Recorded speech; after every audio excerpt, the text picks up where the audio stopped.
Question हमारे पास है क्या है। पहला क्वेश्चन कहता है कि match the quantities in column A with their SI unit is coulomb. जैसे कहने का मतलब क्या है, कह रहा है कि आपको मैच करना है, कॉलम ए में कुछ क्वांटिटी दी गई है और एसआई यूनिट दी गई है कॉलम बी में। जैसे इलेक्ट्रिक पोटेंशियल डिफरेंस दिया है, रजिस्टिविटी दिया हुआ है, रेजिस्टेंस दिया हुआ है और इलेक्ट्रिक चार्ज दिया हुआ है। यहाँ पर ओम दिया है, वोल्ट दिया है, कूलम दिया है और ओम मीटर दिया है। तो बोल रहा है कि जितने सारे ये ए बी सी डी जो ऑप्शंस हैं, कौन इसमें से मैच करेगा, पहला मैच करेगा, दूसरा मैच करेगा, तीसरा मैच करेगा, चौथा मैच करेगा। तो हमें पता है पोटेंशियल डिफरेंस, पोटेंशियल डिफरेंस सबको पता है कि पोटेंशियल डिफरेंस की जो यूनिट होती है वो वोल्ट होती है, क्योंकि पोटेंशियल है तो वी हो गया और वी मतलब क्या है, वोल्टेज है। तो इसका मतलब ये जो पोटेंशियल है इसकी यूनिट क्या हो जाएगी, वोल्ट हो जाएगी। बात करते हैं रजिस्टिविटी की, रजिस्टिविटी क्या होगा। देखो रजिस्टिविटी का फार्मूला हम जानते हैं कि आर इक्वल टू होता है रो एल अपान में ए। तो ये जो रो होता है इसको रेजिस्टिविटी बोलते हैं। तो इसका मतलब रो इक्वल टू हो जाएगा ए आर अपान में एल। ए क्या है भैया, एरिया है, तो एरिया किस में होगा, मीटर स्क्वायर में। आर क्या है, रेजिस्टेंस है, तो ओम हो जाएगा। और एल है तो मीटर है, तो 1 मीटर से मीटर कट जाएगा। इसका मतलब ये हो जाएगा ओम और क्या बच जाएगा, मीटर। तो इसका मतलब इस रेजिस्टेंस रजिस्टिविटी की क्या हो जाएगी, ओम मीटर हो जाएगी। मतलब पहले का दूसरा और बी का चौथा। रेजिस्टेंस है, इसकी यूनिट सीधे सीधे क्या होगी, ओम हो जाएगी।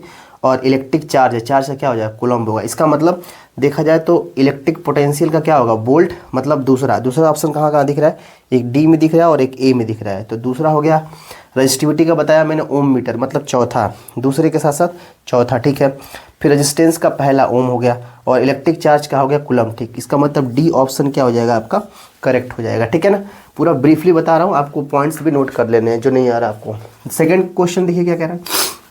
कह रहा है for verifying Ohm's law we design an electric circuit diagram in which we show the arrangement of different components we find that with respect to register the. देखिए कहने का मतलब क्या है, कह रहा क्या है कि हम लोग जब एक्सपेरिमेंट करते हैं क्लास 10th में to verifying the Ohm's law, Ohm's law के लिए एक एक्सपेरिमेंटल सेटअप तैयार किया जाता है, एक सर्किट डायग्राम तैयार की जाती है। उस सर्किट डायग्राम में कह रहा है कि for verifying Ohm's law we design an electric circuit diagram, एक इलेक्ट्रिक सर्किट डायग्राम डिज़ाइन करते हैं in which we show the arrangement of different components. जितने भी सारे कंपोनेंट्स हैं, जैसे रेजिस्टेंस हो गया, वोल्ट मीटर हो गया, एमीटर हो गया, प्लग की हो गया, इन सबको किस तरह से लगाया जाता है। We find that with respect to the register to. तो रजिस्टर को कैसे लगाते हैं, देखिए रजिस्टर कैसे रहता है। तो बोला पहला ऑप्शन बोला कि देखो मैं डायग्राम आपको शो करके बता भी देता हूँ कैसे डायग्राम रहता है। मैं यहाँ बना देता हूँ, देखो ध्यान से। यहाँ पे पहले तो आपकी बैटरी रहती है, ये आपकी बैटरी हो जाती है। यहाँ पे एमीटर लगाया जाता है, यहाँ पे प्लग की लगाया जाता है। फिर आपका यहाँ पे रेजिस्टेंस रहता है और ये आपका वोल्ट मीटर होता है। तो अब देखो ये आपका क्या है, वोल्टेज है, सॉरी, और ये एमीटर है, ये वोल्ट मीटर है और ये रेजिस्टेंस है और ये प्लग की है। तो इस प्रकार से अगर देखा जाए तो क्या कह रहा है, ammeter is connected in parallel. Ammeter को कनेक्टेड पैरेलल बोल रहा है रेजिस्टेंस के साथ, जो कि गलत है। तो पहला तो ऑप्शन गलत हो गया। Ammeter is connected in series, ammeter connected है सीरीज में रेजिस्टेंस के साथ, ठीक है।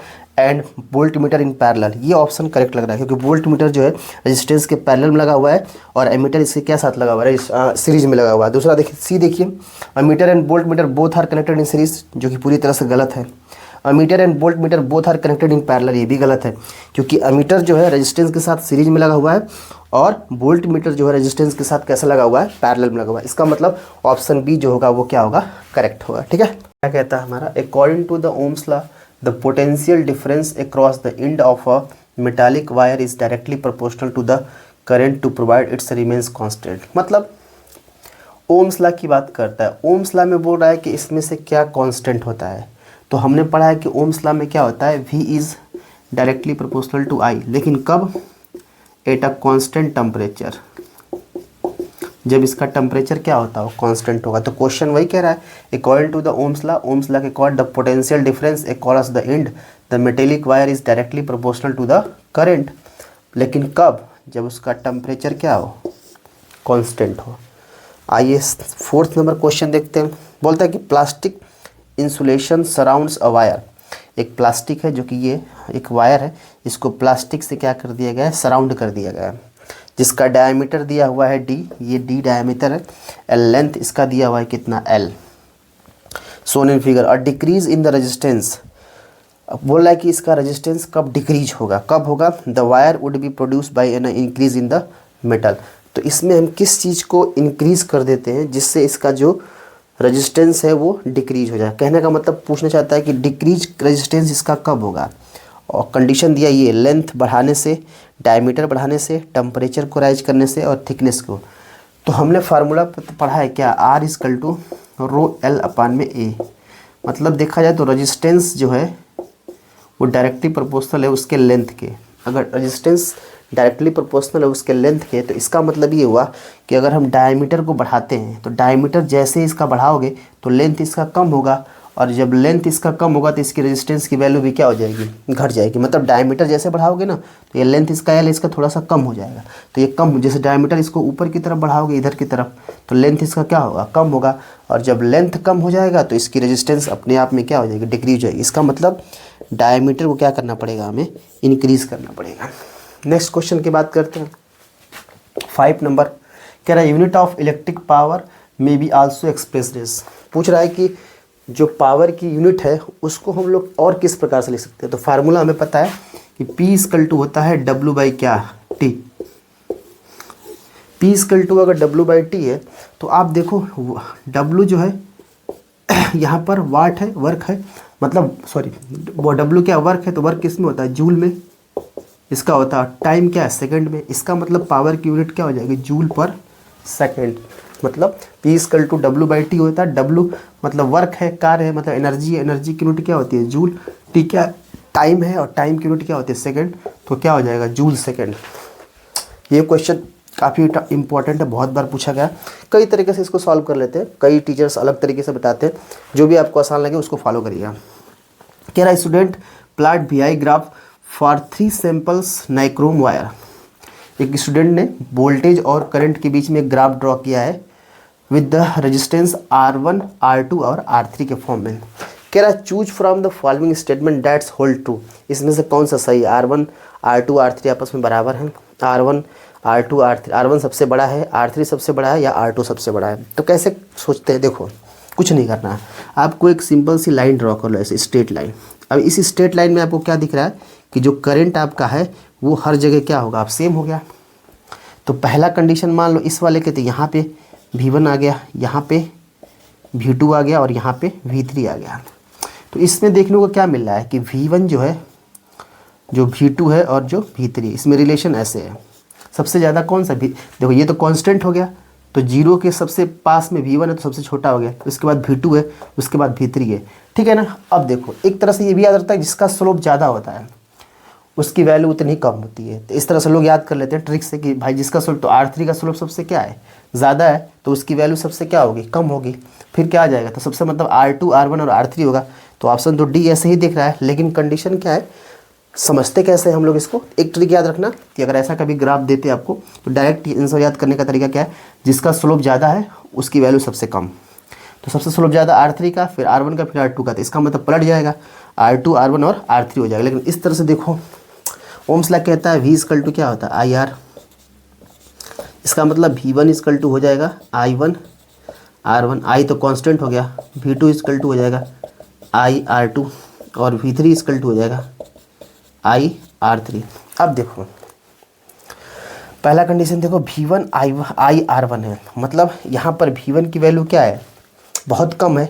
अगर V1 की वैल्यू बहुत कम है इस R3 वाले पार्ट पे, देखो V1 I R1, इसका मतलब यहाँ पर R1 की वैल्यू क्या हो जाएगी, सबसे कम हो जाएगी, R1 कम होगा। अब देखो V2 के पास चले जाओ, तो V2 की वैल्यू ये, अब डिवाइड करोगे इसमें, यहाँ से I का मतलब हम निकालना चाहते हैं I कांस्टेंट है, फिर डिवाइड करोगे तो थोड़ा मतलब देखते जाओ, समझते जाओ, बात समझो।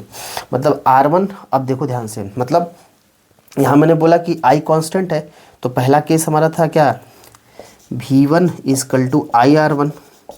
तो I तो कांस्टेंट, अगर मैं R1 निकालना चाहूँ तो V1 अपान में I करूँगा, अगर R2 निकालना चाहूँगा तो V2 अपान में I करूँगा, और R3 निकालना चाहूँगा तो V3 अपान में I करूँगा। तो अब देखो ध्यान से, V1 अपान में I किया हमने, तो V1 की वैल्यू थोड़ी कम थी, तो वैल्यू इसकी थोड़ी कम आएगी, इसकी वैल्यू इससे थोड़ा सा ज़्यादा आएगी, इससे थोड़ा ज़्यादा, मतलब सबसे ज़्यादा किसकी आ गई, R2 की।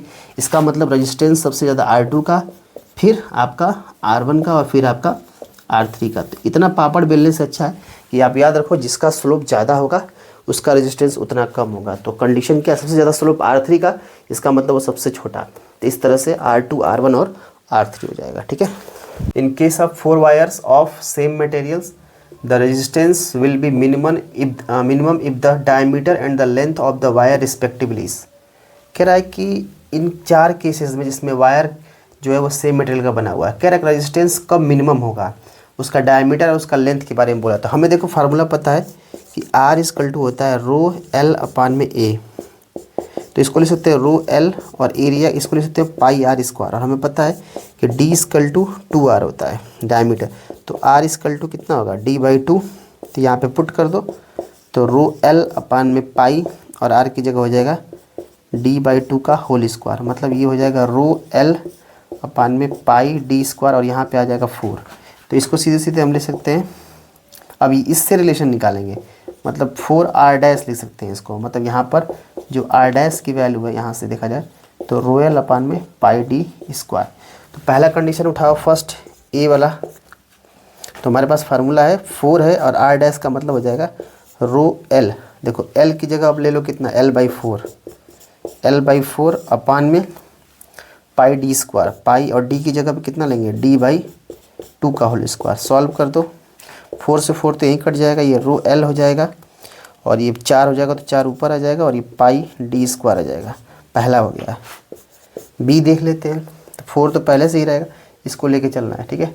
4 हो गया, और यहाँ पे तो रो हो जाएगा। L की वैल्यू कितना लेना है, 4L लेना है इस बार, और अपान में पाई D का मतलब है D/4 लेना है, D/4 का होल स्क्वायर। तो सॉल्व करोगे तो ये तो 16 हो जाएगा रो L, और साथ में 4 चौके 16 और इधर आ जाएगा, और नीचे आ जाएगा पाई D स्क्वायर।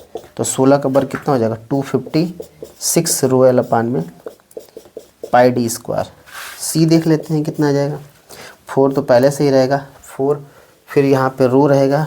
L का मतलब सिर्फ L ही लिया है, और पाई D स्क्वायर। पाई D का मतलब है 2D का होल स्क्वायर। इसका मतलब हो जाएगा 4 रो L अपान में सही है ना, L लेना था, ठीक है। पाई हो गया, 2D लेना था, ठीक है। तो पाई 4D का स्क्वायर, 4 से 4 कट जाएगा, इस बार रो L अपान में पाई D स्क्वायर आ जाएगा। 4th नंबर देख लेते हैं हम लोग, चौथा इसका। 4 तो पहले से ही रहेगा, 2L लेंथ हो गया, रो इंटू 2L, ठीक है ना, कोई गड़बड़ तो नहीं है ना, ठीक है, ठीक है। 2L और अपान में पाई D का स्क्वायर। D मतलब कितना है इस बार, 4D है, 4D का स्क्वायर। इसका मतलब आ जाएगा कितना, 8 रो L अपान में 8 पाई D स्क्वायर। नहीं 16 होगा ना, 8 दूना का 16 हो जाएगा, कट जाएगा। इसका मतलब रो L अपान में 2 पाई D स्क्वायर। अब देखा जाए सबसे कम किसका है, पहला वाला कंडीशन में आया है 4 आ गया ऊपर, तीसरा में 256 आ गया है 16 का वर्ग, ये भी ज़्यादा ही है। इसमें एक खड़े खड़े है, और इसमें 1/2 है, मतलब ये सबसे कम है। तो आखिरी वाला जो होगा इसका जवाब क्या होगा, सही होगा 4D एंड 2L पे, ठीक है। ये कंडीशन जो है कि सबसे छोटी दिख रही है मेरे को, ठीक है, क्योंकि डिवाइड में सबसे ज़्यादा रहेगा उसी की वैल्यू कम होगी। तो डिवाइड में सबसे ज़्यादा किस में आ रहा है, इसमें सिर्फ पाई D स्क्वायर आ रहा है, इसमें भी पाई D है, इसमें भी पाई D है, लेकिन इसमें 2 पाई D स्क्वायर आ रहा है। नेक्स्ट क्वेश्चन देखते हैं। कह रहा है कि when 4 volt battery is collected across the unknown registers. कह रहा है कि 4 वोल्ट की बैटरी है, मतलब वोल्टेज दिया आपका कितना, 4 वोल्ट। कह रहा है connected across the unknown register, एक रजिस्टर है जिसकी पास अननोन रजिस्टर है, उसकी वैल्यू नहीं पता है।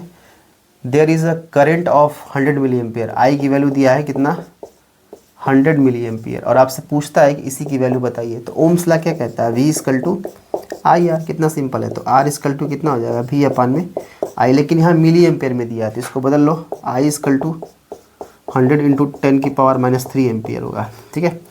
तो सॉल्व करेंगे, V की वैल्यू कितनी है, 4 वोल्ट है, यहाँ पे 100 हो जाएगा, ये 10⁻³ सॉरी एम्पियर था, यहाँ पे ऊपर भेज दो इसको, 4 इंटू 10⁻+3 आ जाएगा, नीचे 100 आ जाएगा। तो 1 2 3 शून्य आ जाएगा नीचे, ये 2 कट जाएगा, इसका मतलब 40 ओम आ जाएगा रेजिस्टेंस की वैल्यू, ठीक है। यहाँ से 14 ओम हो जाएगा। क्वेश्चन नंबर 9 देख लेते हैं क्या कहता है। कह रहा है कि 2 LED bulb of 12 watt and 6 watt are connected in series if the current through 12। देखिए एक चीज़ ध्यान रखो, किस में बोल रहा है कनेक्टेड करने के लिए, सीरीज में कनेक्टेड है, ठीक है। 12 वाट का और 6 वाट का 2 बल्ब है जो सीरीज में कनेक्टेड है। If the current through the 12 watt bulb is इतना, then current through the 6 watt bulb is कितना। देखिए भैया एक चीज़ बात है, इसमें होता है कि अगर सीरीज में कोई चीज़ होगी, मैंने पढ़ाया है पैरेलल कम्बिनेशन और सीरीज कम्बिनेशन, अगर नहीं पढ़े तो याद रखो कि जब भी पैरेलल कम्बिनेशन की बात करेगा तो करंट की वैल्यू होती है डिफरेंट होती है और जो वोल्टेज होता है वो सेम होता है। इसी का उल्टा अगर सीरीज कम्बिनेशन की बात करता है तो जो करंट की वैल्यू होती है वो हर जगह सेम होती है और जो वोल्टेज होता है वो हर जगह डिफरेंट होता है। इसका मतलब करंट सेम है, तो करंट अगर सेम है तो जो करंट इससे गुजर रहा है आपका मतलब 12 वाट के बल्ब से, वही करंट गुजरेगा कितना, 6 वाट के बल्ब से। इसका मतलब 0.06 एम्पियर। इसका भी क्या हो जाएगा, सही जवाब हो जाएगा। नेक्स्ट बात करते हैं क्वेश्चन नंबर 10। कह रहा है the maximum resistance which can made using 4 register each of register इतना। यूजिंग 4 रजिस्टर सॉरी दे ही दिया है, using 4 registers each of resistance 1/2। Already बोल दिया कि 4 रजिस्टर्स का यूज करके 4 बार इसको यूज करके कितना मैक्सिमम बन जाएगा। तो देख लो 1/2 1/2 1/2 कितना आ जाएगा, 2 ओम इसका आंसर आ जाएगा, ठीक है। इसका जवाब ये होगा।